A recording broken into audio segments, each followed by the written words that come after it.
How are we feeling today? Great. Hungry for it? Oh yeah. Oh yeah, that's the spirit. And I will basically take 30 seconds to tell you that for the Political Science Forum, this will be by far the highest profile for this year.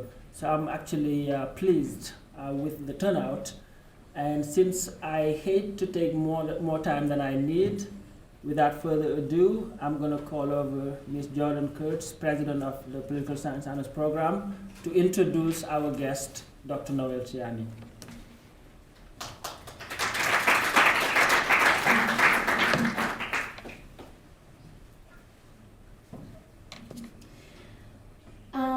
I want to say welcome to the students, faculty, staff, our dean, and our mayor, and our guests. Thank you for coming today.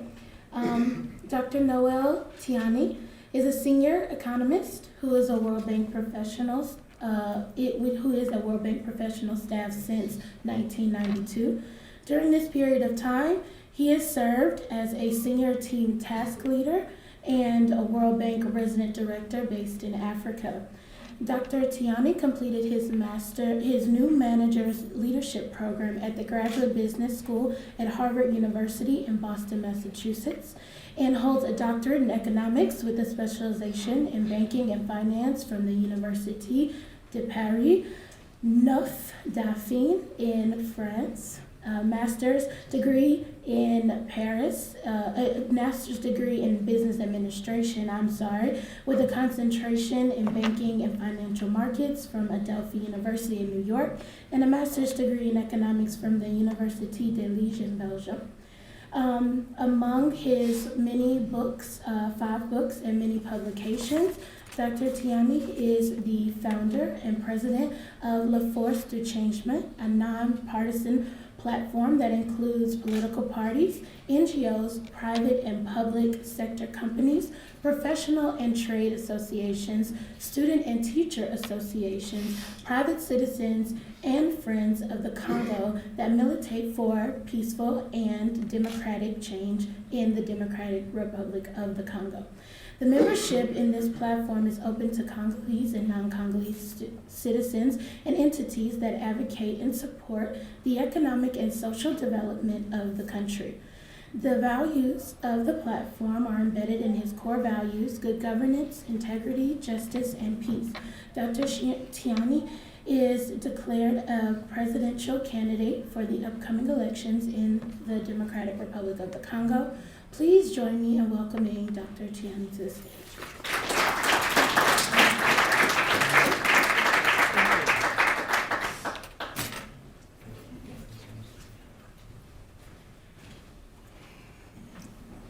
Hello, everybody. Hello. I can't hear you. Hello. Hello, everybody. Hello. Hi. That's very good, much better. Well, thank you very much, Miss Jordan Kurtz, for that very kind introduction. I didn't know that you know so much about me, so I'm very impressed. I would like to thank the Department of History and Political Science, the Political Science Honors Program, Dr. Ntam Barhani, who is sitting there, and Dr. Thierno Thiam for making this event possible at Tuskegee University today. Thank you so much for opening the doors of this great university and first-class center of learning to me, my team that is sitting there, and this great audience. I'm very impressed. To all of you present in this room, I would like to thank you for coming to show solidarity with the people of the Democratic Republic of the Congo. I want to thank Tuskegee University for hosting this conference in the Bioethics Auditorium, the very place where the infamous Tuskegee syphilis experiment was conducted for 40 years, from 1932 to 1972, on 623 African American men who were used as guinea pigs by the federal government. The study raised the issues of ethical standard in a multiracial country, the United States of America. As researchers who were working on the research knowingly failed to treat patients appropriately after the validation of penicillin was found as an effective cure for the disease. A revelation made in 1972 by a whistleblower led to major change in US law and regulation on the protection of participants in clinical studies. Now, I understand that studies require informed consent, communication of the diagnosis, and accurate reporting of test results. As I stand at this podium now, I have in mind the apology issued almost 20 years ago on May 16, 1997, by then President Bill Clinton for the Tuskegee study, the longest non-therapeutic experience on human being in the history of medicine and public health. That experiment, to this day, I sincerely cannot think of it without crying. It was just so cruel. How could such a criminal and shameful episode take place for so long with impunity in the biggest democracy on earth? I just can't believe that it ever took place. As Martin Luther King Jr. said, the arch of history is long, but it always bends towards justice. I can only add that history has not been so kind to some of us on this earth. The Tuskegee injustice applies so well to my country, the Democratic Republic of the Congo, where people are deprived not just of right, but they are deprived also of basic dignity. Like in this case, the people of the Congo are human beings who demand and deserve justice and dignity. And I would like to thank you very much for being here to listen to the story about my country, the Democratic Republic of the Congo. I understand that Dr. Fairman, Provost, will be joining us later. Mr. Tony Haywood, Mayor of Tuskegee, I appreciate you coming here. Dr. Shana Prakash, Dean of College of Art and Science, is here in the room. Faculty, student, and staff, my fellow Congolese, citizen, ladies and gentlemen, distinguished guests. My name is Noel Tshiani Mwajamvita. In the Congo, we have long name. I am a son of the Democratic Republic of the Congo, and I'm here in that capacity. I am not speaking here on behalf of the World Bank. I'm a banker, a professional economist, and the author of a plan called the Marshall Plan for the Reconstruction of the Democratic Republic of the Congo. I went to school in Belgium, France, and the United States of America, mainly on the Congolese government scholarship. I am grateful and owe my loyalty to the Democratic Republic of the Congo for having invested heavily in me to bring me to where I am today. And today, I will share with you key elements of my development vision for my country. I will first make a diagnosis of the current situation and identify development challenges before presenting to you my strategy to accelerate the economic and social development and create opportunities for all the Congolese citizens without exception. But let's begin by evaluating the state of the Congolese nation today, 57 years after independence. As you may know, the Democratic Republic of the Congo became independent from the Kingdom of Belgium on June 30, 1960. The Belgian colonization, it's a common knowledge, was very brutal to the Congolese. At independence, only one Congolese person was in the first year of college. The colonial masters made sure that the Congolese people were not educated enough to be able to manage their country by themselves. And from independence until today, the DRC has had 4 presidents of the Republic. None of them had completed a college education. None.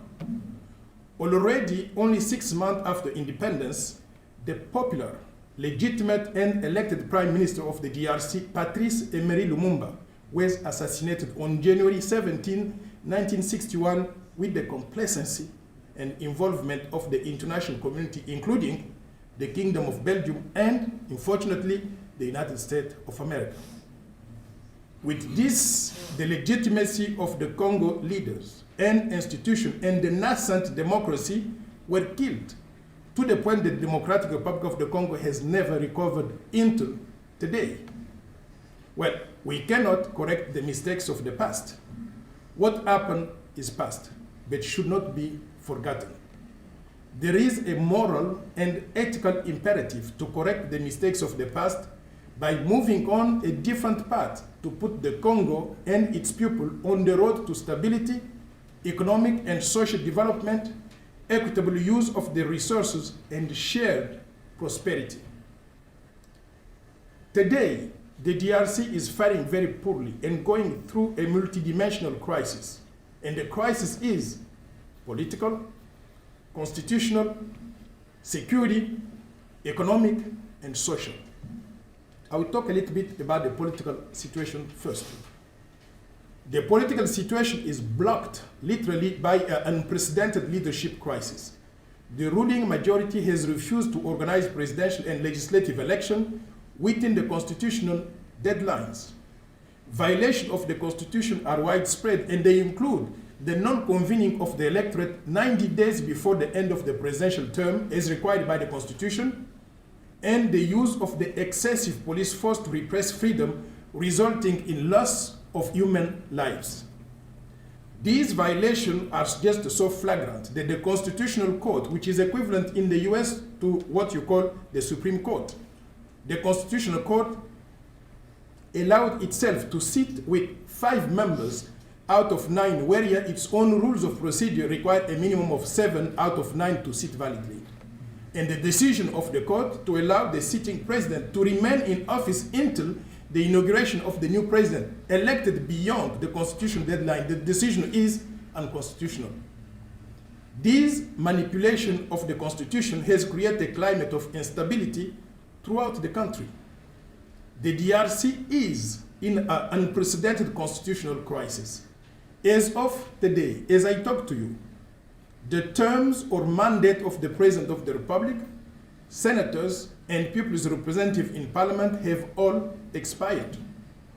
And since December 19, 2016, the country is facing a recourse to Article 64 of the Constitution, which says what? It says that all the Congolese citizens have the duty and the right to defeat any individual or group of individuals who take power by force or who exercise this power in violation of the provision of the Constitution. The power-sharing arrangement brokered by the Conference of Catholic Bishops, the Conference of Catholic Bishops is known as SENCO. That power-sharing arrangement has been sabotaged by the presidential majority, and to this date, until now, it is unimplementable. Let me talk a little bit about the security situation throughout the country. The security situation has never been so bad. How many Congolese are massacred or killed every day without a word from the government, the army, the police, and the security services? Since 1996, the civil war has resulted in some 6 to 10 million deaths and destroyed the country's economic and industrial base. In the future, in the last 4 weeks only, the United Nations investigator discovered several mass graves in the central Kasai province, where hundreds of people, including UN experts, are killed and buried at night time secretly. These massacres are a genocide against the people of the Congo, and particularly against the natives of Kasai, because that's where those massacres have taken place. Everything happens as if the state exists only by name and is there only to stifle individual freedom. The International Criminal Court, based in The Hague in Holland, should investigate these massacres as war crimes or crime against humanity. The DRC ranks very high today on the list of human rights violations published every year by the Human Rights Watch, Amnesty International, and the US State Department.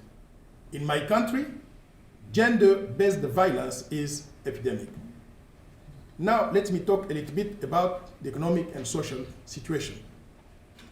The economic and social situation of the DRC is catastrophic and is characterized by an alarming underdevelopment, extreme poverty, endemic corruption, and an appalling acceptance of poor governance as the norm.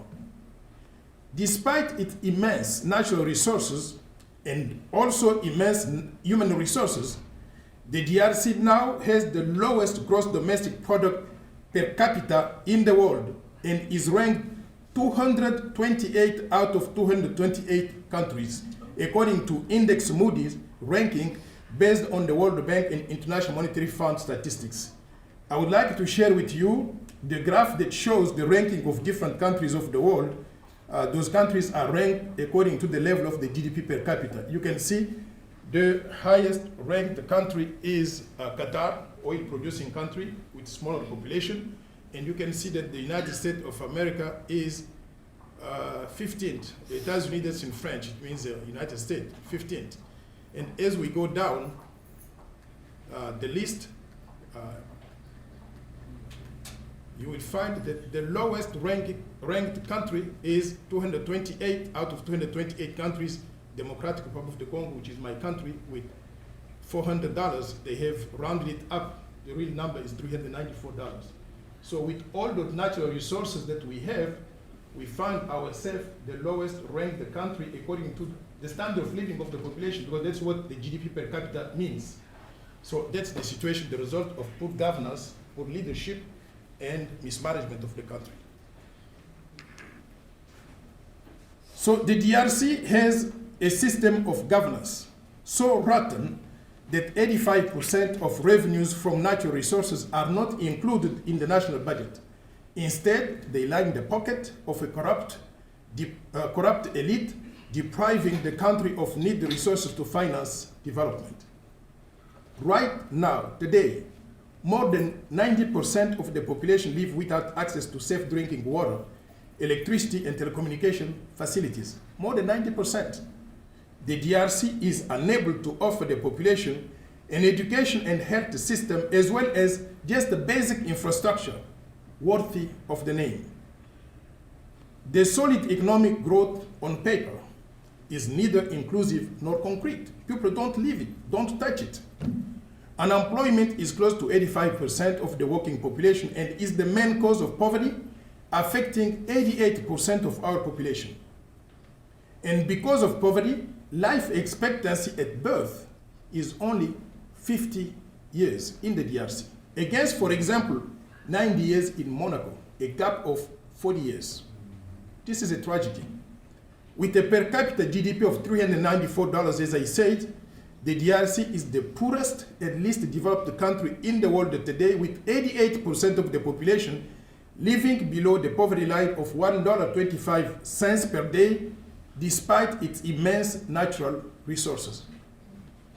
In my country, very few individuals have amassed illegally billions of dollars for themselves, while the majority of the population has nothing and can't even afford food and medicine to survive. The political leaders are selfish and they steal everything for themselves. And the stolen money is being hidden where? In overseas offshore banking centers, such as Panama. You've seen the Panama Papers. Look there and you will find some names of people in the DRC. The Congolese franc, our national currency and a potent symbol of sovereignty, is worthless. The dollarization, or the use of foreign currencies instead of the national currency, the dollarization represents about 95% of the national economy, making any monetary policy meaningless. And in a speech to Parliament yesterday, or 2 days ago, the President of the Republic did not offer any meaningful solution to the challenges that I just mentioned so far. Ladies and gentlemen, based on this diagnosis, I am saddened to admit and recognize that my country has failed in terms of economic and social development and in terms of building strong and functioning institutions. The DRC is a failed state. And yet, I have high hopes. I believe that the DRC can recover from a failed state to become a stable and prosperous country. But to do this, the DRC must meet several development challenges, which include providing the country with a competent, educated, honest, and visionary political leadership, restoring peace and security throughout the country, promoting public and private investment to create jobs, and promoting sustainable development, good governance, rule of law, strong democratic institution, and inclusion of all our citizens. The DRC needs to have not populist, but educated leaders with development vision. That's what will make the difference. If we keep repeating the same thing that we have had so far, we cannot somehow expect to have different results. No country emerged from underdevelopment and extreme poverty like the situation where we are today by accident. To bring the country out of the current catastrophic situation, as citizen of the DRC, I propose a coherent development strategy to achieve radical economic transformation which would accelerate the economic and social development, create opportunities for all the Congolese citizens, stabilize the country and the Great Lake region where there are always wars, and finally, jumpstart the overall development of Africa. This plan will lift my country out of extreme poverty to become a middle-income country in 15 years. It's feasible. My Marshall Plan for the reconstruction of the DRC is anchored in 10 pillars that I will share with you very briefly and which are detailed in my book, La Force du Changement in French, that's the book. It means the force of change. And there is a smaller book which is the summary of this, which is titled A Marshall Plan for the Reconstruction of the Congo. And the book is available with the lard here for those who wish to have it. But unfortunately, we have only the French version. So those who can read French, they are welcome. Let's start with the first pillar of the strategy. Promote peace, security, the rule of law, and democracy. We must create the condition for national cohesion. A country cannot develop itself if people keep fighting every day. We must work at the level of the people and the different components of political and civic society and make it a top priority for everyone in the country. This is the key to success. The major challenges are all in need of a collective commitment, and it is not impossible to achieve it despite the differences between them. We must re-engage the democratic process and go to the polls as soon as possible so that we can elect legitimate leaders. Democracy cannot be decreed on paper. It must be practiced. People must live it. I know it's a long and hard process, but this is essential. It is the sine qua non condition of a productive and peaceful society. To pacify the country as a whole and protect all Congolese citizens, it will be necessary to restore the authority of the state throughout the country and reform the army, the police, the security services, because the current insecurity throughout the country does not promote a sustainable economic and social development. It will be necessary to reform the state and public administration in order to establish strong and functional democratic institutions. Individuals can come and go, but institutions will remain. Institutions are the ones that will support the development of the country in a sustainable manner. To improve the political environment, it will be necessary for us to reduce the number of political parties from how many? 700. Where are the students? 700. From 700 to no more than 2 or 3 so that democracy can function normally. And finally, it will be fundamental to reform the justice system for greater independence, functionality, and fairness. This takes me to the second pillar of the strategy. Promote good governance and efficient use of public resources. The DRC is now recognized by Transparency International and other civic organizations as a typical example of a country's poor economic and political governance. No development is possible with the present system of governance. No country can develop if you have poor governance, poor leadership, poor vision. but how can we improve governance of the country to promote development and eliminate poverty and create good conditions for everyone? I am of the view that good governance begins by placing the right man in the right place, including at the level of the head of state, and by holding him accountable for his or her action. We must break with rotten governance and impunity. I believe that inclusive growth and shared prosperity can only be achieved on the solid foundation of governance and institutions which are administered by what I call a capable state, a state which is doing its job. To improve governance and public service delivery, we will support democratic and civic society institutions, such as the National Electoral Committee, so that they can organize the election regularly, on regular intervals. We will support the parliamentarians so that they can vote the right laws which make the difference in people's life. And we will support also the media organization. We will facilitate the spread of democratic culture by developing and teaching the guide of democratic principles. We will support the financial decentralization to give more power and autonomy to local government and communities. And we will reinforce the transparency in the procurement of goods and services. We will support the capacity building of the local administration and promote internal revenue generation to reduce dependency on foreign aid or foreign assistance to support development in a sustainable manner. A country cannot develop itself if all its financial resources have to be provided by the international community. You cannot be, we call it in France, être mendiant, mendiant that's begging for money from the international community and expect to develop yourself. We can generate, because Congo has the possibility, can generate internal revenues that can support the development programs.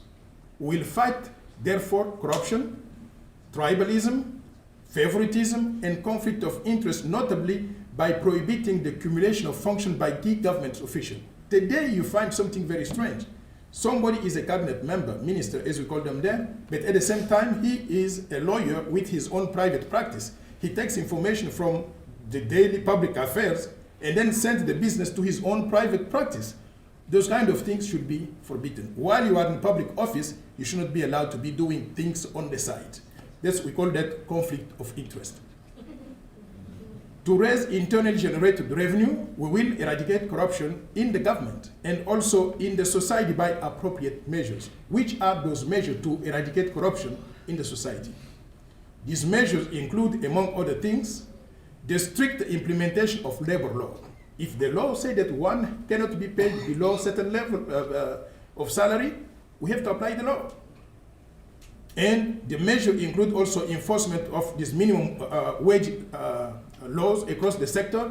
We will establish the National Bureau for the Promotion of Good Governance and for Fighting Corruption that will be equipped with a hotline, which means a phone line for whistleblowers to report suspected corruption cases. And whistleblowers will be protected by the law and will be compensated with a percentage ranging from 1 to 5% of proceeds from corruption recoveries. If you report a case and the government recover money from that, you are compensated for that and you are protected by the law. We will organize the audit of civil servant list across the sector and throughout the country to eliminate what we call phantom cases, employees who don't exist, but someone is being paid every month taking their salaries. Saving which will be generated from that process will be put back in the national budget to finance development. The anti-corruption drive will be the key component of this Marshall Plan to raise internally generated revenues and reduce dependency on foreign aid. This is a major difference between this Marshall Plan for the reconstruction of the Congo and the Marshall Plan for Europe after World War II, which was essentially financed with international aid and grant and loans from the international community. This takes me to the third pillar of the strategy. Promote investment in human capital to support development. We will implement a comprehensive agenda to rehabilitate 3 key sectors affecting the quality and the durability of the human capital as key ingredients of a sustainable development. These 3 sectors are education, health, and food security. rehabilitation program for primary, secondary, university, and vocational education will include the updating of curricula. I was very surprised. I went to the Congo recently, and I found some children, some kids, doing their memoir, how to call it, the thesis to finish the college education. And they were still doing research on Karl Marx and trying to compare the difference between the socialist system and the capitalist system, and defending how the communist system was not maybe could be the best thing to do. I told them, you know, guys, get out of here. You know, the things have changed out there. No, let's get realistic. So we have to update the curricula. We have to undertake a major program for the construction of new infrastructure, school infrastructure. I'm very impressed, by the way, with the school infrastructure here at Tuskegee University. I was telling to my team, no, we can just look to this and ask Tuskegee University to help the Congo to design the same kind of schools and replicate the same model throughout the country many times in every single province. If we can do that, I think that will create better condition for students to study and to learn effectively, instead of sending kids to school and at the end of the day, they haven't learned much. We've already done it in 2 places, in Liberia and in South Africa. Excellent. We are going to replicate it in the Congo now. We will undertake a program for the rehabilitation of existing infrastructure because they are out of date, as well as the recruitment and training of new teachers to international standard. The DRC should make education compulsory and free for children aged 6 to 17 years in order to promote inclusion. I have a story to say here because myself, I'm the product of free education. I went to elementary and high school in a Belgian school, which was a public school in the Congo. My parents didn't have to pay for it. And when I finished elementary school, I was lucky. I had a good mark. I had good marks, and I got scholarship to go to continue school in Europe and the United States. If I did not benefit from the assistance from the government, my government, from the government of the Democratic Republic of the Congo, I would not be here today presenting to you the Marshall Plan for the reconstruction of the Congo.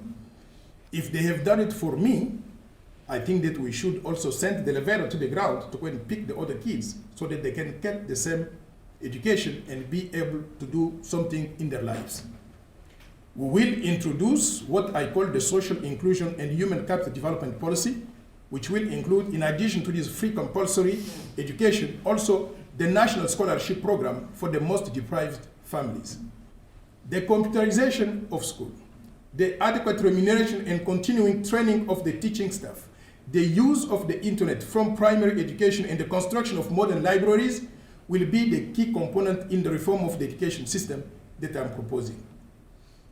Our goal will be to transform the DRC into a pool of intelligence and know-how in key areas related to our natural resources. The professionalization of teaching should lead to a good knowledge of our soil and subsoil, of our mineral and natural resources, forests, waters, rivers. It is inconceivable that today there should be no schools, for example, specializing in diamonds. In the Kasai province, that's where I'm coming from, where diamond is digged from the ground. There is no school. You don't learn anything about it. They just dig it and then send it overseas. Or, for example, we don't have a specialized school in wood and water courses in Bakongo, Bandundu, Oriental Province, or the Kivus. It is unacceptable that the DRC has no university in the top 100 African universities. I'm not even comparing with world universities. In Africa, we don't have one single university in the top 100 universities. In the health sector, we will have to build modern hospitals and clinics, recruit and train doctors and nurses in sufficient numbers, and introduce a universal health insurance system called, by the way, Tshiani care, to enable all our citizens to have access to health care in the country. In addition to universal health care, our social inclusion and human development capital policy will include, among other things, the Equal Opportunities Card, which will provide free medical services for people with disabilities, or for children aged 0 to 5 years, or for also persons who are over 60 years old but without income. This healthcare system, or Tshiani care, will allow our people to live with dignity and achieve their God-given potential. The improvement of life expectancy at birth that I mentioned before was only 50 years, depend on it and will be a top priority of our health policy. The promotion of food security will be also achieved through the development and mechanization of agriculture, livestock, fisheries. As such, we will develop a system of financing agro-pastoral activities and build infrastructure in rural areas, including road, electricity, water, to attract the investment in those areas where 60% of the population lives. We will also set up a mechanism for buying and selling agro-pastoral product, because currently you find that since the country is so big and we don't have infrastructure, what happens is people can produce and they can't sell their product.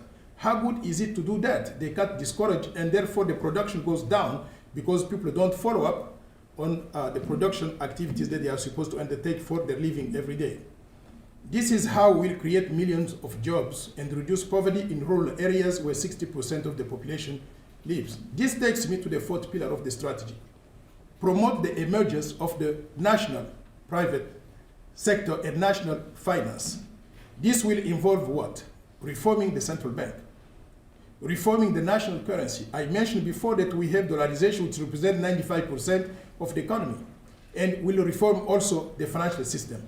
The DRC need to reorganize its national finance to make it much more competitive and diversified to address the need of its economy. Currently, the DRC has no banks. In the top 150 banks, for example, according to Jeune Afrique, the French-based magazine that I mentioned before, we need to evolve from the current system where all banks, literally all banks in the country, belong to foreigners or to political families. We will promote the emergence of a national financial system where nationals have a role to play, not only as employees of banks, but also as shareholders and managers of these banks. And when a country, it is my view, does not control its financial system, I believe that it simply does not control its economy. And it cannot use this financial system as an efficient wealth redistribution mechanism. The Congo needs to have a modern financial system, which include all the subcomponents of the financial system like here, which means having commercial banks, investment bank, factoring companies, capital market, mortgage banks, for people can get loan to buy their houses, development bank, quality financial intermediaries, a deposit insurance institution. Here I have a story to say. In the last 20 years, about 20 banks went bankrupt in the Congo. And every time that a bank goes bankrupt, guess what? All the deposits, they lose all their money. Why can't we have a deposit insurance institution like FDIC here? And we need also a stock market so that when a company is being sold, the shares can be sold also to the public. But what is happening today is that anytime that they sell the shares of a company, it's being sold to foreigners in a block. The nationals of the country are excluded from participating in the economy of the country. We will restructure the central bank for greater independence, accountability, and competence. And once the macroeconomic environment will be stable, we will restructure the national currency to end the dollarization of the economy that is causing the loss of what I call seigniorage revenues and does not allow for a credible and independent monetary policy of the country. This takes me to the fifth pillar of the strategy. I mentioned before promoting the emergence of responsible private sector. I believe that an attractive business environment in a country is essential to encourage job creation in the private sector, as well as the structural and radical transformation of the economy from an outward economy that is always oriented to the need of the outside world to a balanced national economy serving the need of the domestic and international market. The DRC is ranked today 184th out of 189 countries in 2016 and ranks among the worst African countries as investment destination according to the World Bank doing business indicators. Why such a bad rating for my country? Because of administrative procedures, taxation system very complicated, bureaucracy, fiscal harassment, and political instability. And also because of difficulties in connection with the electricity grid, energy supply, water supply, and the quality of human capital. To address this private sector bottleneck, we will implement a comprehensive reform agenda that includes, among other things, the reform of the justice system, a simplification of the tax laws and bureaucratic procedures, and a very serious fight against corruption. These measures will be complemented by a complete restructuring of the public enterprises and incentive to the Congolese diaspora wishing to invest in their home country. And those incentives to the Congolese diaspora, the Congolese who live overseas, will include, among other things, customs exemption on import of productive machinery, and also assistance for reinstallation back in the country for those who want to return. This takes me to the sixth pillar of the strategy and one of the most important pillars in this Marshall Plan. Implement a major infrastructure development program. We will implement a multi-year program to build the labor-intensive infrastructure, including roads, highways, bridges, railway, airport, subrails, school, hospital, public market, national park, water and electricity network, as well as river and river for inland waterway transport. I would like to share with you this map of the Congo. This is a country which is about 1/3 of the United States of America. And you find that for a country of that size, you cannot go from south, from this place, for example, you cannot go from here to there by road. And if you do that, you are going to spend 6 months, 8 months, because we just don't have roads. You cannot go from, here in the south to there. You just don't have connecting roads. What you see, the red line, represents the highways and the road that we plan to build as part of this Marshall Plan to connect the different provinces of the country. I live in Washington. I can go from Washington to Alabama by car. I can go from Alabama to California by car. If we can do it in this country, why can't we build those roads and highways in the Congo so that the whole country can be connected, different provinces of the country can be connected, so that when producers, for example, farmers produce here, they can export their production to there, and so on and so forth. Are you following me? And the black line that you see there are the railroad. They don't exist today. Those are the railroad that we project to build under this Marshall Plan for the Congo. The green line that you see represents the rivers. The Congo River go from there, go up there, and then go into the ocean. It can be rearranged for the shipment of goods on the Congo River. And there are several rivers also connected to the Congo River. So all of that, it's a major infrastructure development work to be undertaken under this Marshall Plan. A priority will be to make drinking water and electricity accessible to all Congolese and to connect all the corners of the country by road and railway, while public transport in major cities will be provided by metro and buses. The construction of the iconic Grand Inga Dam. Inga Dam is an electricity project capable of producing 45,000 megawatts of electricity. And Inga Dam cost is estimated at about $80 billion. But if it is built, it is not only going to allow the Congo to have electricity throughout the country, but electricity can be sold to other African countries, and we can even export electricity to Europe, outside of Africa. The benefit of doing that in the Congo is that not only it's going to generate income for the country, because foreign exchanges can be earned by selling electricity outside of the country, but the most important thing is that it is going to facilitate industrialization of the country, because companies can come, they can have electricity 24 hours a day, and therefore they can set up activity there and then produce, create jobs for the people, and so on and so forth. Along the roads and highway, we will develop modern cities. This will create demand for products and services to support economic and social development over the next 15 years and even beyond. The infrastructure development plan will be implemented following a comprehensive 15-year master plan and will be a major component that will create jobs for the communities. I want to show you, you saw that road network that we project there. Look at this, this is not the Congo. And guess where it is? This is Dallas, Texas. And I was very impressed to see that they have 5 stories of road, one on top of another. We don't want to do this in the Congo, don't worry. We are not going to do this in the Congo. What we need is just to have the basic road, one level, but allow it to go from one side of the country to the other side, high speed, just like here. It is feasible because we are on the same planet. Are you following me? So we are using the US as an example to follow, but we are going to limit ourselves to what we can handle. We are not going to create those things which are too complicated. This is for Dallas, Texas, and other cities. This takes me to the 7th pillar of the strategy.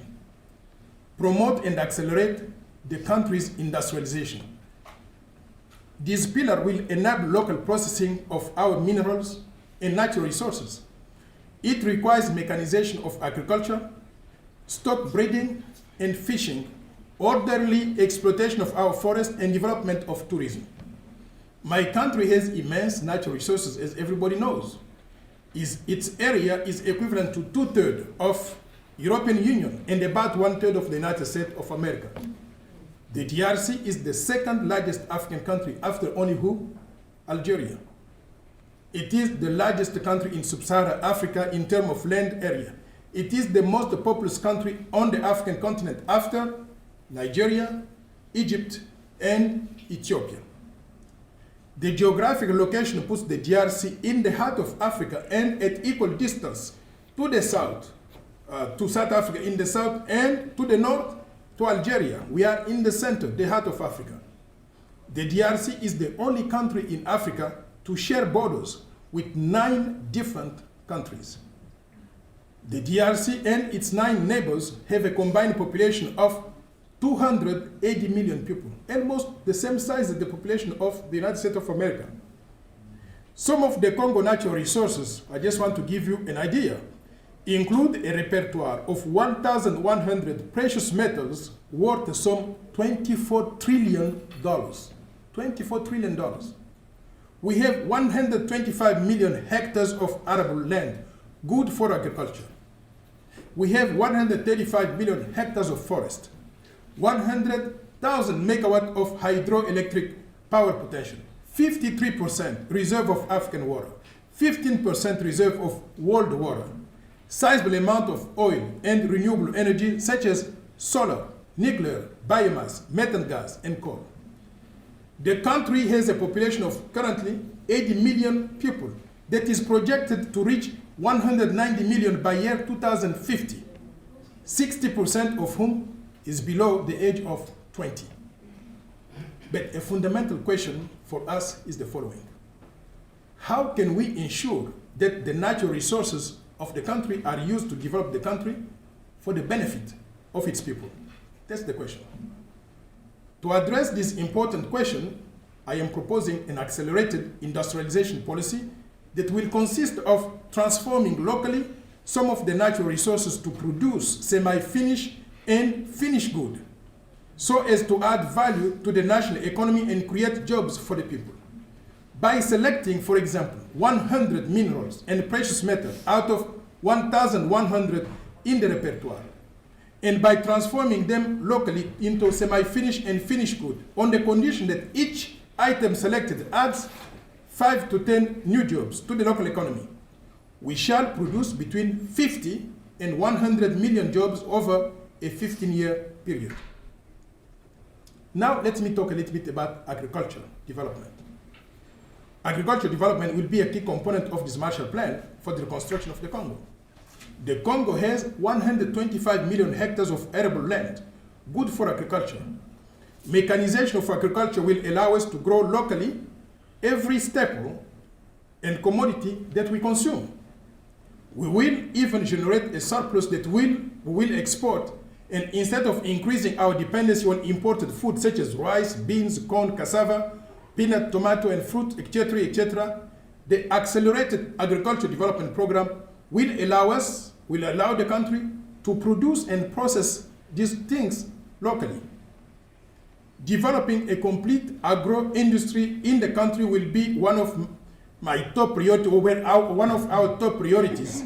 This policy will reduce food dependency, increase durable food security for the country, create well-remunerated jobs for our farmers and peasants, generate foreign exchange for our country, through export, of course, support the value of our national currency, and develop the country by improving the standard of living of the population. By the way, if we have the opportunity, I intend to call on the expertise of Tuskegee University, Department of Agriculture. I understand that you have very good expertise in this field of agricultural development. You are going to use this expertise and work with us to achieve the food security objective with the land size that we have, the willingness, the political leadership. I believe that we can achieve that objective within 5 years. Through this policy, we will reclaim and regain our lost dignity as Congolese citizens. The Accelerated Industrialization and Agricultural Development Program will allow us to reach full employment and put the country in a position to import even skilled labor from where? From other African countries, from Europe, from Asia, and from where? From the United States of America. This strategy will therefore benefit not only the Congolese citizens, it will also benefit the Great Lake region, the Central Africa region, the rest of Africa, and the world, including the United States of America. But for an effective implementation of this policy, we will establish what I call the National Agency to Promote Industrialization. The agency will sponsor technological research for the transformation of raw material and precious metals. I visited North Carolina. They do have there what they call research triangle. They have plenty of firms doing research on how to transform some material into finished good and so on and so forth. I discovered a company there which is using product from the Congo called TAN to make spare parts for iPad and iPhone. Why can't we aim, for example, to have an iPhone or iPad made in the Democratic Republic of the Congo? It's feasible. It's a matter of having the vision, creating a good environment, and calling on the companies that can provide that expertise to come and do it in the Congo. We are not stopping to export raw material to the US, but we would like to, while we export some to the US, we can also create some in the Congo for the rest of the world. This agency will sponsor feasibility study for the transformation of the local precious metal, commodities, and natural resources. It will negotiate relocation agreement to attract foreign companies into the country. And the Congo will then aim to become, like the United States of America and China, a major production center of selected semi-finished and finished product. And while implementing this industrialization strategy and labor-intensive program, we will take the precaution to ensure that we protect the environment so that there is no negative impact on the health of our population. This takes me to the 8th pillar of the strategy, which is to promote the national and regional integration as well as international cooperation. I believe that national integration is the creation of an internal market by integrating the 26 provinces of the country through the development of integrating roads and highways. This national integration will create an internal market of 80 million people. And in addition to national integration, we will promote regional integration to link the DRC with other African countries. And the Congo and its 9 neighbors, I mentioned before, have a population of 280 million people. This is a big market, just the size of the US, for example. So in addition, the Congo forms with a group of 26 other African countries a trade zone, which include what they call the Common Market of Eastern and Southern Africa, COMESA, the East African Development Community, and the Southern African Development Community, or SADC, with a combined population of, guess what, 625 million people, and a gross domestic product of $1.2 trillion. This is a big market. We will not take advantage of the potential offered by the regional integration to diversify the national economy by capitalizing on the benefit of an already large internal market. These sizable local and regional markets are the main justification supporting my vision of a well-articulated industrialization policy to meet the local and regional demand of quality product and services. This takes me to the 9th pillar of the strategy. Mobilize human resources to implement the Marshall Plan. Where will we get the human resources? We will basically get those human resources not only from the internal population, because we have 80 million people, but we are also going to draw on the expertise from the Congolese diaspora. But in addition to these local population and the Congolese diaspora, we will be open to international expertise. We are going to bring in people from the US, from Asia, from Europe, who can come bring expertise to help the people of the Congo. The Congo currently suffers what I call brain drain. As talented, educated, motivated citizens leave the country. It also suffers brain waste, with few opportunities for those who stay behind to work, study, to better themselves, or to achieve their full potential. At the individual and the national level, the situation is nothing short of tragic. We must and we will reverse this. The Congolese diaspora will play an important role in the implementation of this strategy because they've stayed overseas. They've seen how things are done overseas.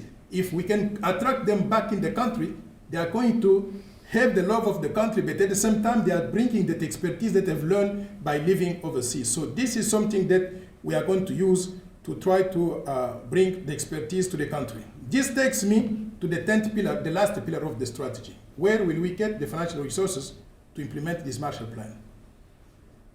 Our priority will be to raise domestic financial resources so that the country is less dependent on external aid. Currently, about 45 to 60% of budgetary resources come from foreign assistance. This situation is not sustainable. You cannot rely always on external aid to develop yourself. We will fight corruption to recover the 85% of income from natural resources that do not go into the coffers of the state. And we must also recover about $10 to $15 billion that the Congo loses every year in terms of tax fraud and embezzlement of public funds. By recouping these lost revenues, we expect to have at least a budget ranging between $20 billion for the first 4 years of the plan to $72 billion starting in the 5th to the 15th year of the plan. This will be sufficient to implement this strategy. The total cost to implement this whole program over a 15 period is estimated at $800 billion. This $800 billion is spread between $45 billion coming from multilateral and bilateral donors, which is about the same level as currently.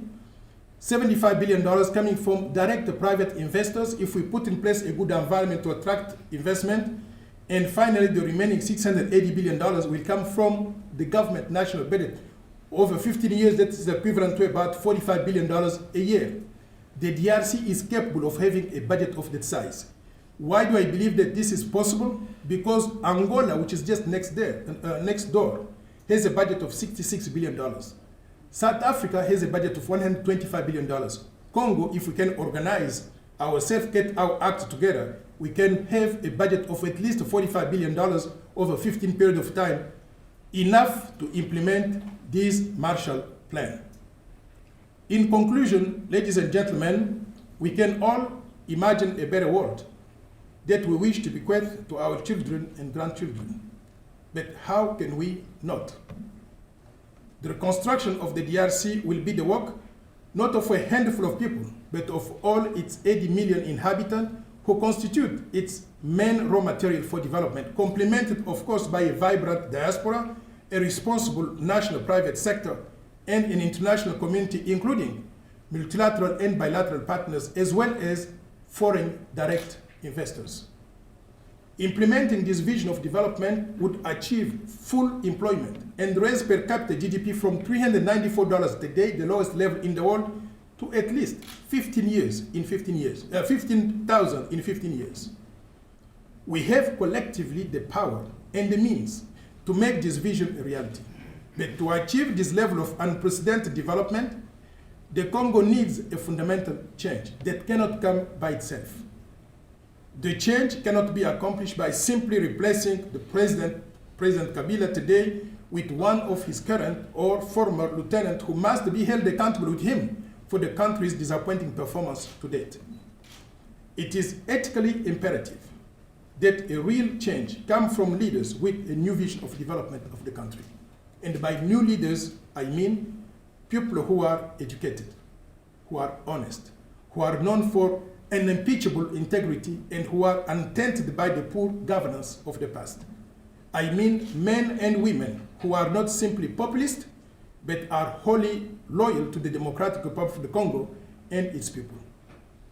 Having studied in Europe and the United States on the Congolese government scholarship, I know personally that my country has given me everything to make me what I am today.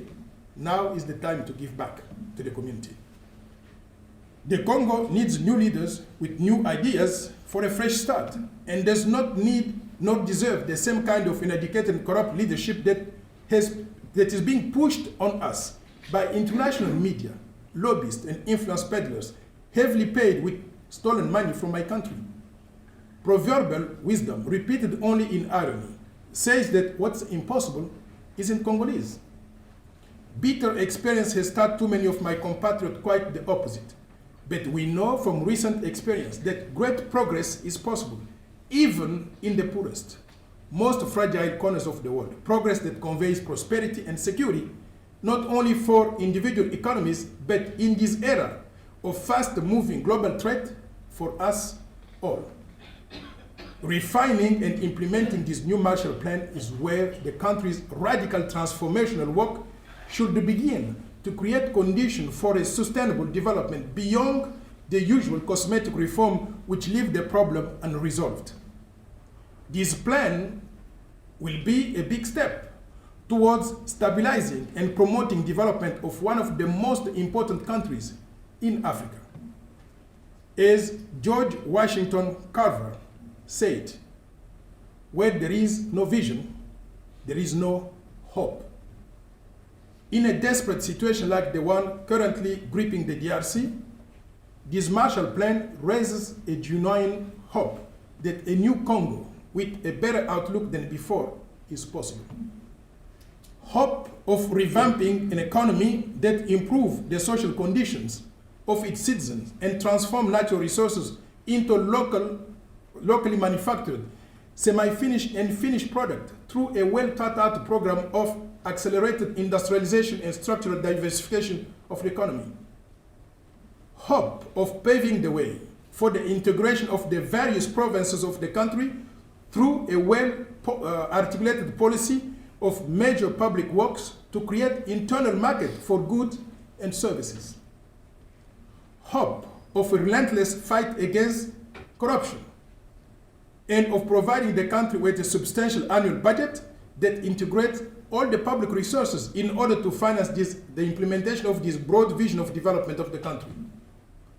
Hope of ensuring a sustained and inclusive economic growth and providing the emergence of a middle class that enables the people to live in better condition by ensuring access to decent housing, maximum energy coverage, access to safe and regular drinking water, and access to quality education and health for all.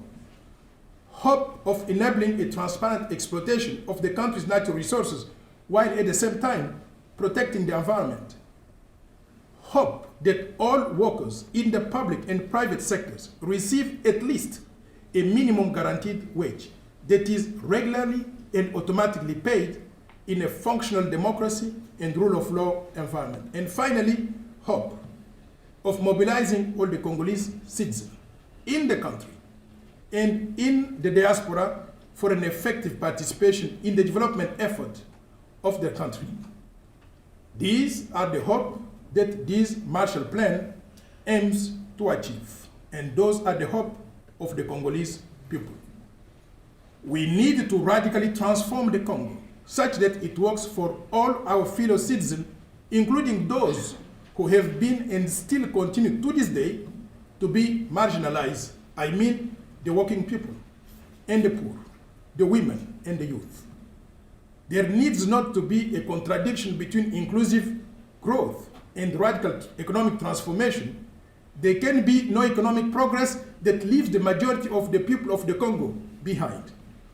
With the implementation of this plan, it is morally and ethically imperative that we create in the heart of Africa a new Democratic Republic of the Congo, a more stable, more prosperous, more equitable, more beautiful, and much stronger country than ever before.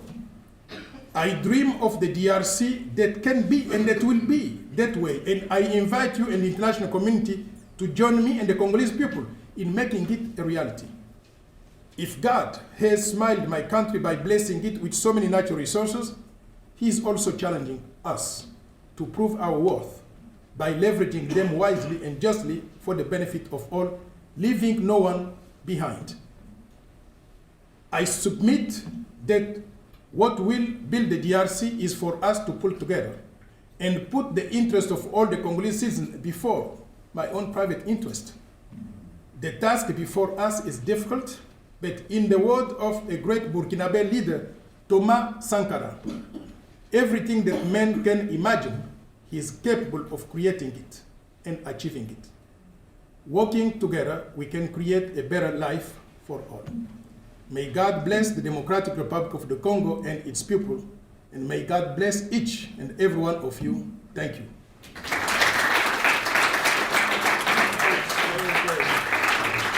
So we are going to entertain questions, because I know there are plenty, and we are just going to do on a first hand up, first basis.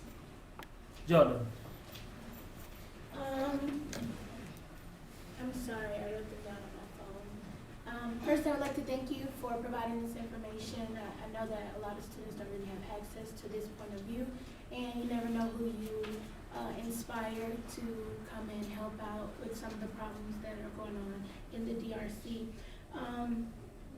How do you mobilize the people of the DRC that are suffering from deep corruption and exploitation, that are looking for immediate change when you are advocating for an entire new system over the course of 15 years? Like, what are some of those challenges that you face?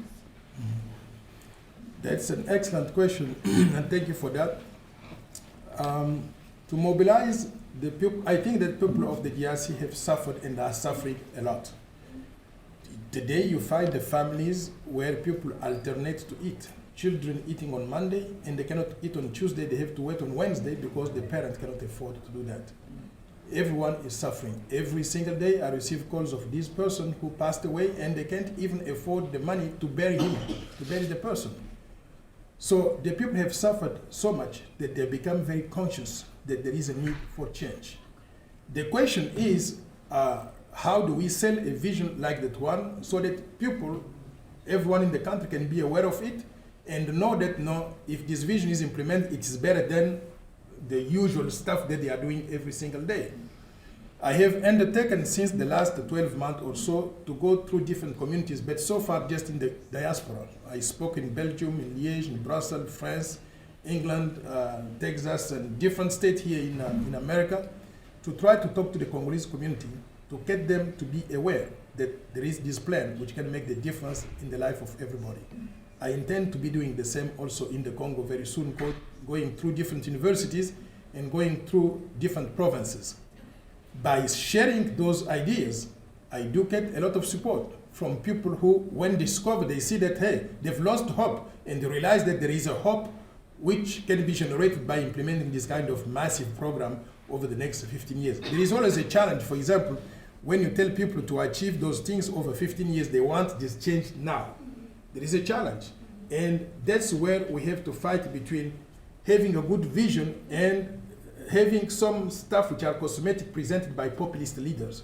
Populist leaders, they come and they say, you know what, I'm going to give you bags of rice. And when people hear that, they want to get the bags of rice now because they are hungry. So they don't want to listen to a Marshall Plan for 15 years. So that's a challenge, but we have to talk more and more, communicate to bring these ideas to the attention of everyone, and I think that we are making progress in that regard. So students get the priority. Xavier.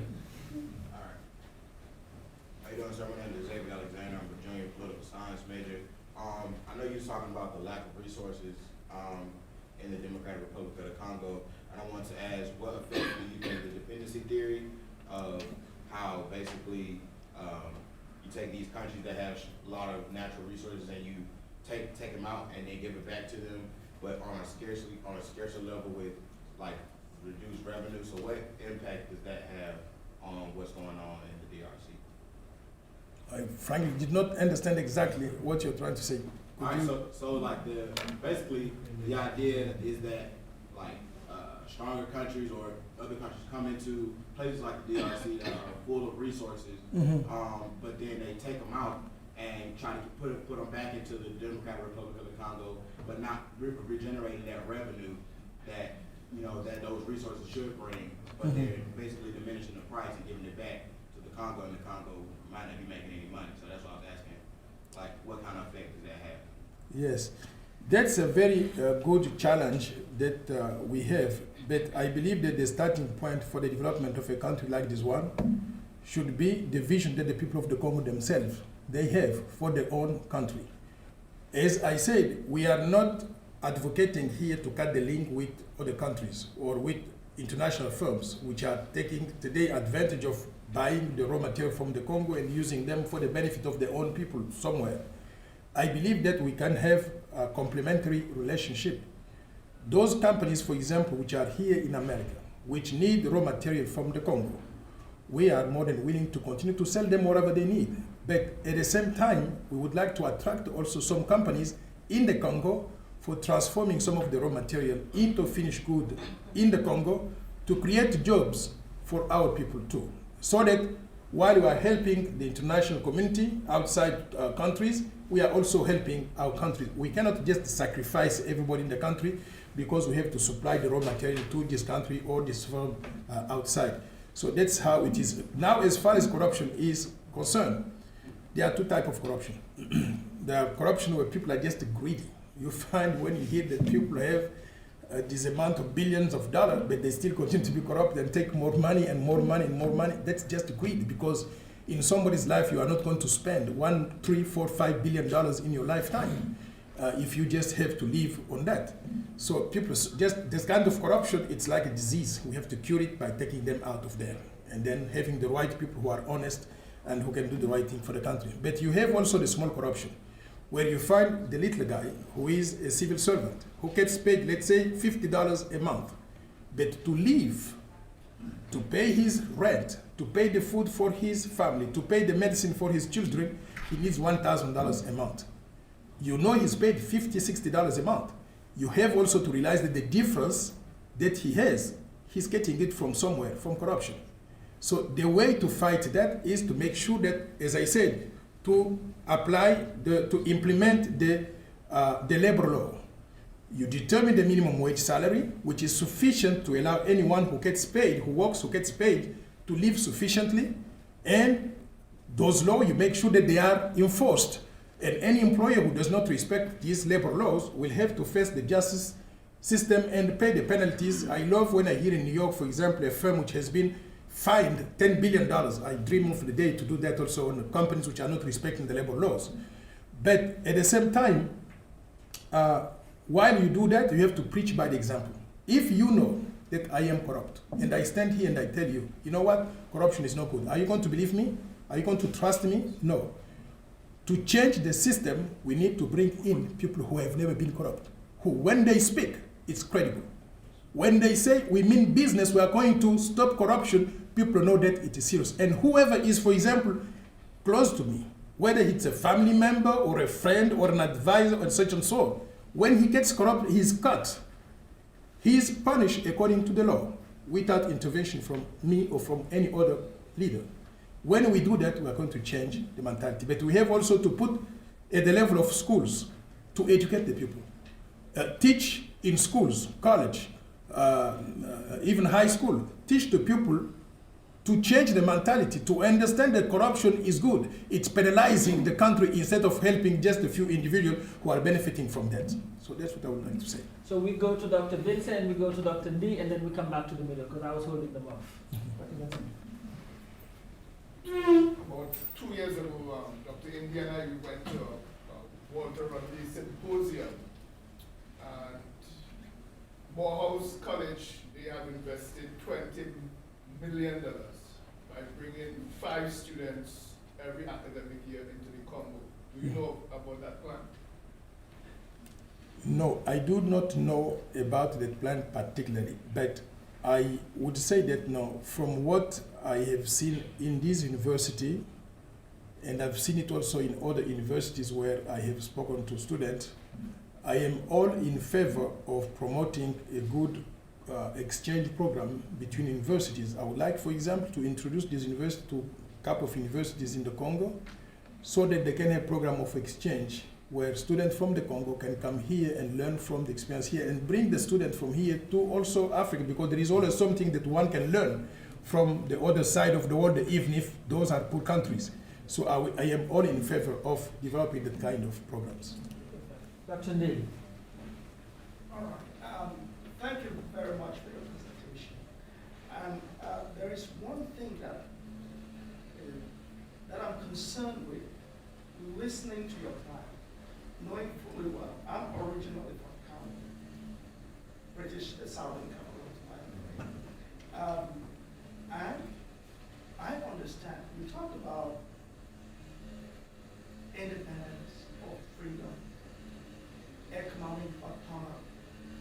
I believe the Democratic Republic of Congo is part of the so-called CEMAC. No, And they use the franc CFA. no. Congo use the Congolese franc, which is not a part of the CFA. Which is not part of the CFA. No, it is not a part of the CFA. Okay. It is a national currency, not linked to any foreign currency. All right. That's the Thank you difference very between much. Cameroon and It Congo. clarifies something because I was just concerned. If it is linked, like the franc CFA, to the French currency, then we are not yet out of the loop. Yeah, I know that system, and I have heard all the criticism addressed to the French, to the CFA franc.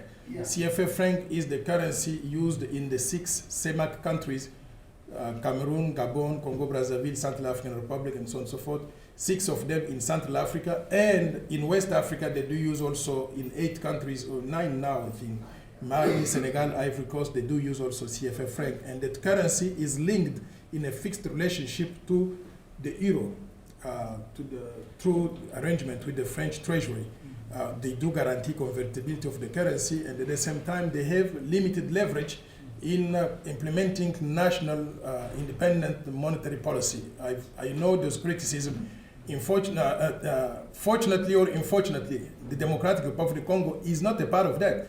I say fortunately because we could have independent monetary policy that we design and implement according to our national priorities.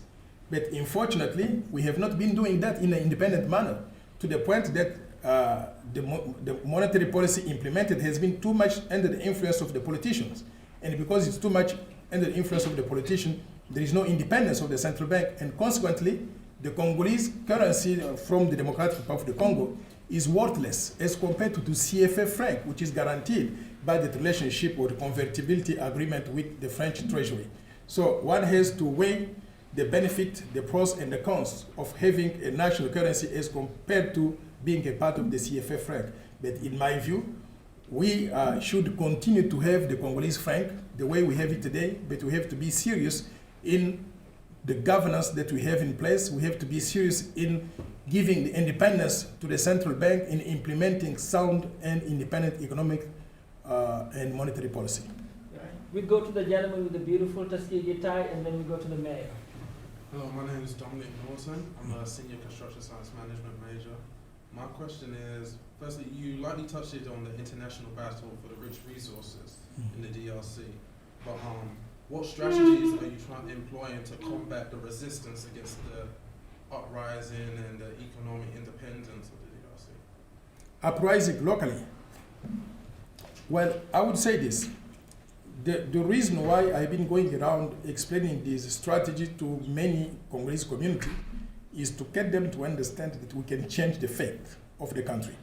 We can change our destiny if we do sometimes difficult things, but the right way. And so far, I can report to you that most of the Congolese, when they listen to this, they say, it's feasible. We can develop this country. We can improve the standard of living of the people.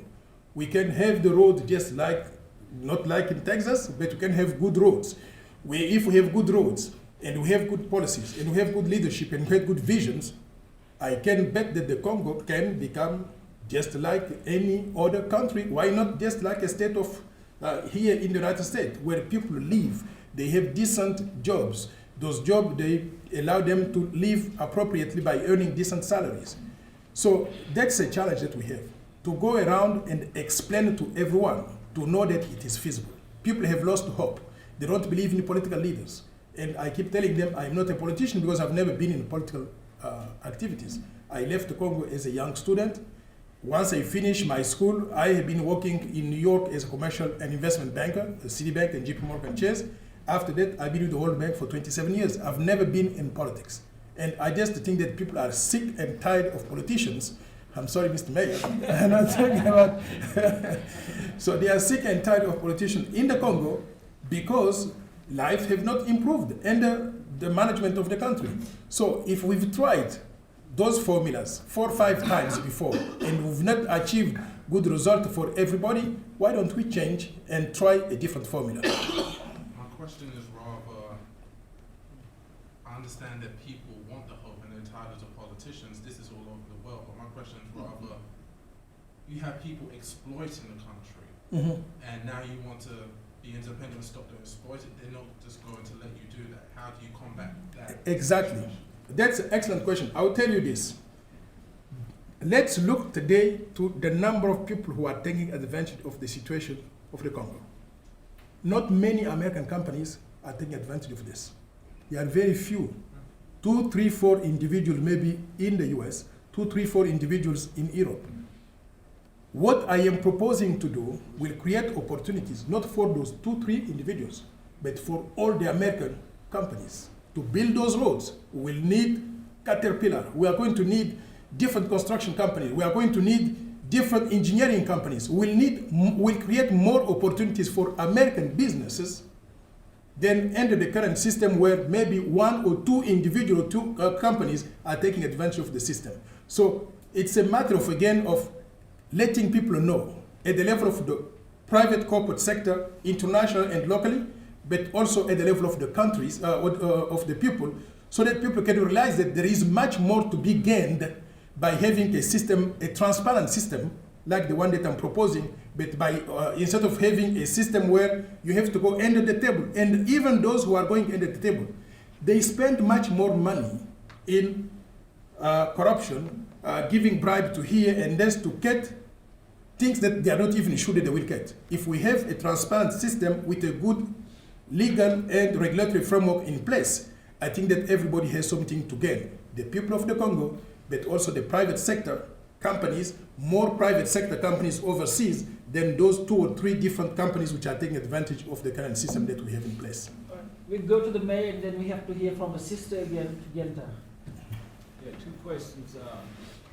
One deals with communication. What communication is most effective that you'll be using to bring about change? Because a lot of times change doesn't occur because it's ineffective system communication. One of the people who came here from the Congo, from a small village in Tshiani, as I was mentioned to you, was showing in the film how they would, using palm oil, some kind of oil from one of the nuts, to run this machine so they could have just one radio station that broadcasts out to the rural areas. What's your most effective communication right now that will allow people to understand how they can come together or make a connection? Yeah, that's an excellent question, and it is even at the heart of which is going to make the success or failure of this program. I would say this, when I started, I published this book about a year ago and start going around to talk to people. Very few people among the Congolese even want to listen to me. They didn't want to listen to me, but they say, well, no, what does he have to tell us? Because all the politicians, as they say, they are all the same. So I made an effort to be going from one community to another in the diaspora. I've been in almost like 30 different cities. And every time that I spoke with them, we recorded the presentation, we have the questions and answer, we put it on social media. People distributed that, circulated that on social media to not only people in the diaspora, but those things reach the Congo also. I started receiving phone calls, invitation from almost all the Congolese communities, not only in the diaspora, but also inside the country. So I believe that social media is very important to get this message across. Unfortunately, the Congo has only 10% of the population, even less than that, who have access to internet, less than 10%. So we still have a long way to go to reach the critical mass as we would like to. What I intend to do will be to go to the Congo, and I intend to go in different universities, different provinces, to talk to students, present to them this vision. Because they've been calling me, as a matter of fact.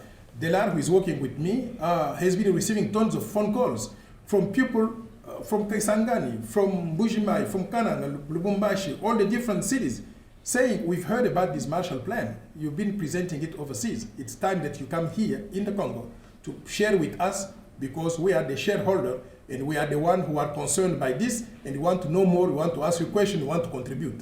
So I believe that the combination of all the above, the social media, one-to-one meeting, and meeting also going from city to city, are going to allow us to have a good communication to ensure that people know what we intend to do and the content of the plan. We go to Ginta and then we go to Mr. Baharani. Ginta. Okay, so after being elected, how soon or how possible do you feel like it's going to be for you to implement your Marshall Plan? Well, for now, let me say this. For now, I work for the World Bank. I thought you were going to begin with amen. For now, I work for the World Bank, and I present this plan as a technocrat. And I hope that if we have the opportunity to implement it, it's going to be implemented from day one.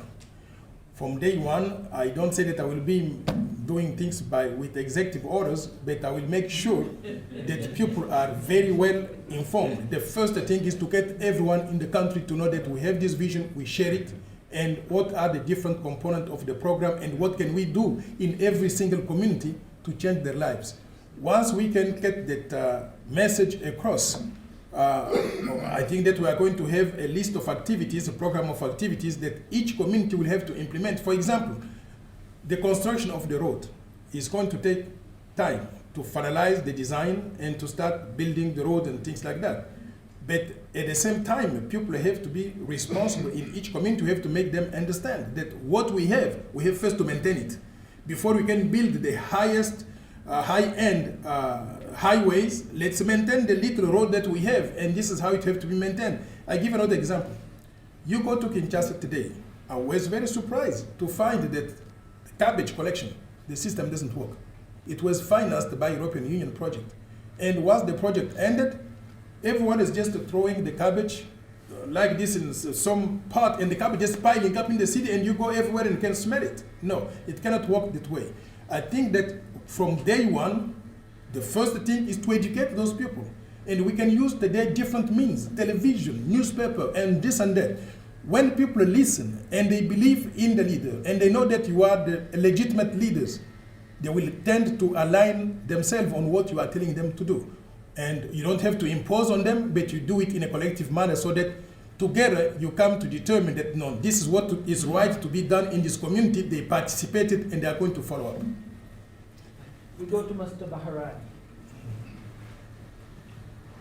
Thank you, Mr. Tshiani and Dr. Tshiani, for your presentation. But I am a little bit doubtful on your ability to implement, the plan that you have presented. Why? First of all, you have to accede to power. And these days, you must be elected in the Congo. And you can be elected once you are able really to make a difference on the ground. If you are able to compete with, let us say, Tshiani is not alive anymore, but he is from your corner, his son is there.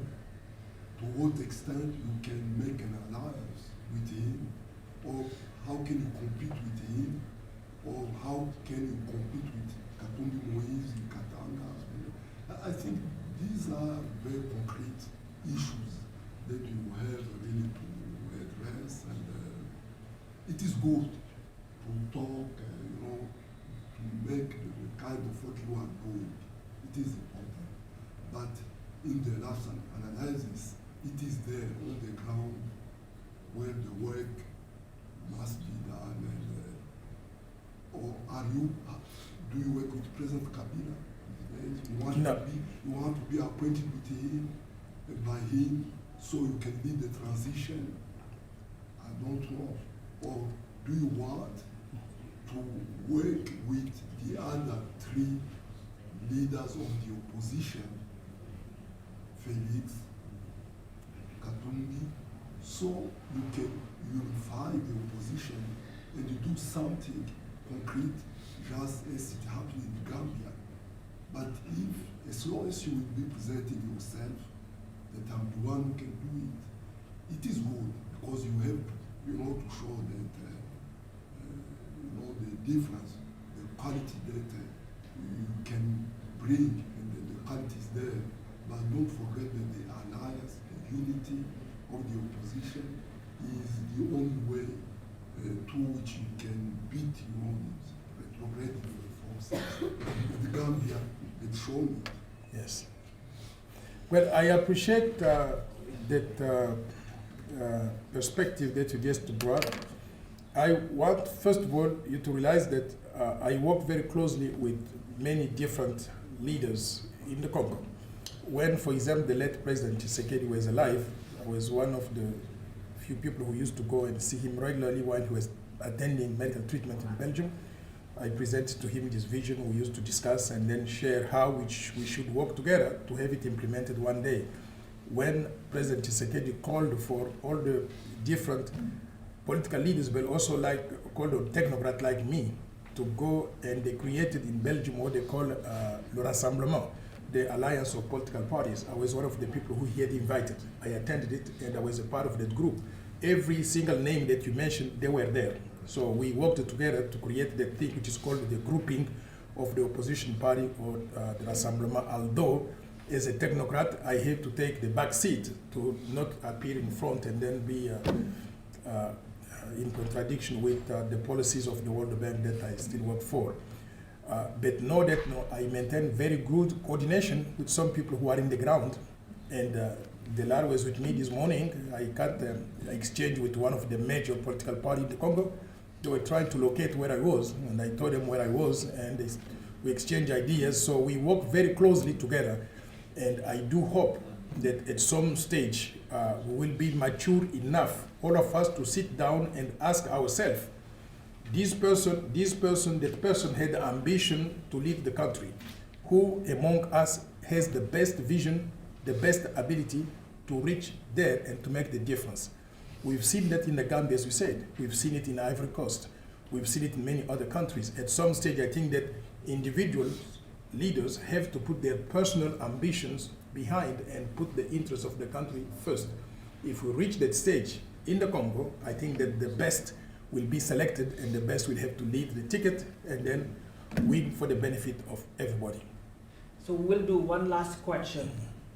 Yes, Miss Lucy. So it was great listening to you, and I think great vision that you have, but I'm a bit concerned. I'm a Ghanaian from West Africa, and when you were talking about education is key. Majority of everything, or let me say everything that you have really stated, it's something that we all lack back at home in our various countries. But I'm concerned because, for me, the masses are not just fed up with the politicians, they are fed up with the elites. They are fed up with the elites because back in Ghana, I know the elites have really disappointed the masses. So I'm really asking you this question.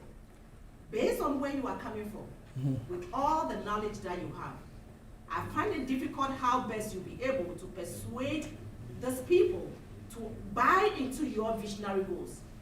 You can sell this knowledge to me. You can sell it to those of us seated here. You can sell it to the people of Congo in the various school systems. in institutions. Mhm. But when it comes to the localities, the communities, whereby you need to talk to us for us to really accept your visionary goals, how do you intend to do that? Excellent. I will tell you this now. This vision, I did not sit in my house or in my office and produce it, and that's it. What I did was this book was written over a period of almost 5 years. I went to the Congo several times. I went in villages. I was with the villagers, and I asked them what is the most important. I give an example. I was vacationing in Mbujimai. While I was there, I noticed a few things very clearly. I noticed that kids, if I had my phone, I could show the pictures. I noticed that the place where I was residing, every morning somebody came and knocked on the door.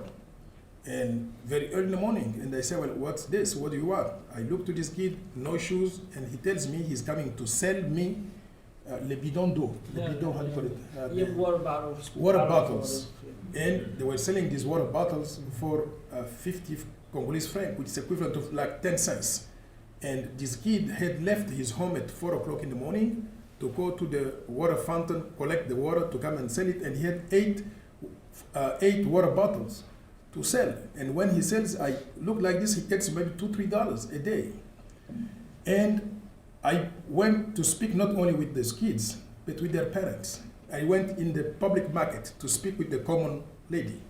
And I asked, what are the top priorities for you here? What can we do to help?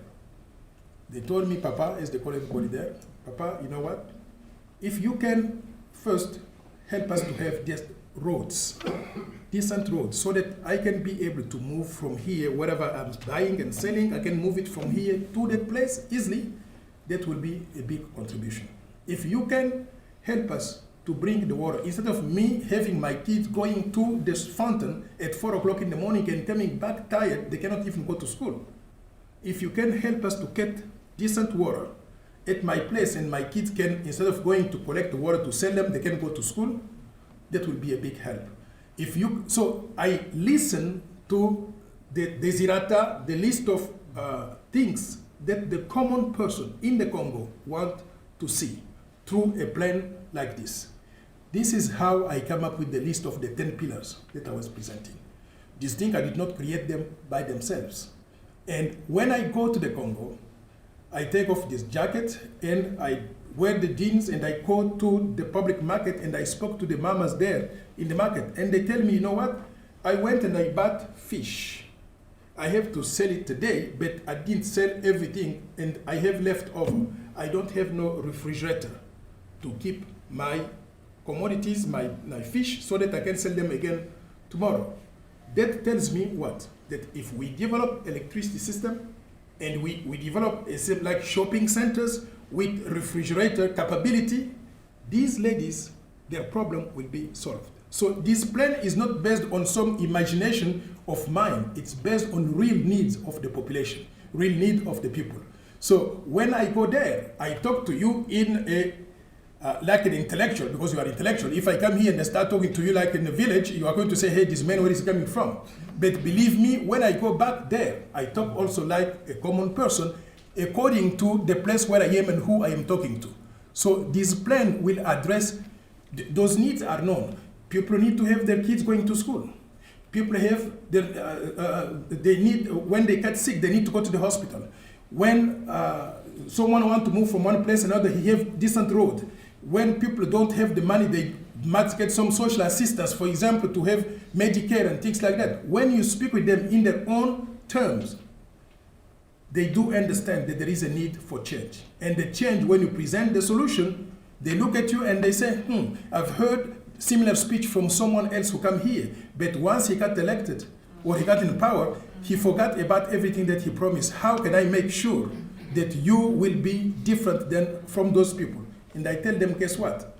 The one who told you this last year, they told you this 4 years ago, and they told you this 10 years ago, and they keep repeating the same stuff. Have you seen me here before? They say, no, I'm different. I'm not a politician. I don't intend, I've been living very well, doing my job in Washington. I don't intend to come here and then stay in power for life. I just want to make the difference, maybe put the conditions so that the country can take off and start developing itself so that everyone can have the opportunity. before we leave, I really have to thank all our Warrior students. I also have to thank my Warrior graduate students. And among the faculty members, I have to thank them. I have also to thank Imam Ali. And I have to tell one last thing. You see the brother sitting behind there, he's been sick all week. Yes. But yet he demanded that he would be here and set the material. When I gave him permission to go home, he wouldn't. That's why he has a buddy person. In case something goes wrong, he can just evacuate him. Thank you. So you can have 15 minutes to hang out because I know the provost is waiting for him. And then after that, we'll just, thank you. Thank you so much, everybody. Thank you.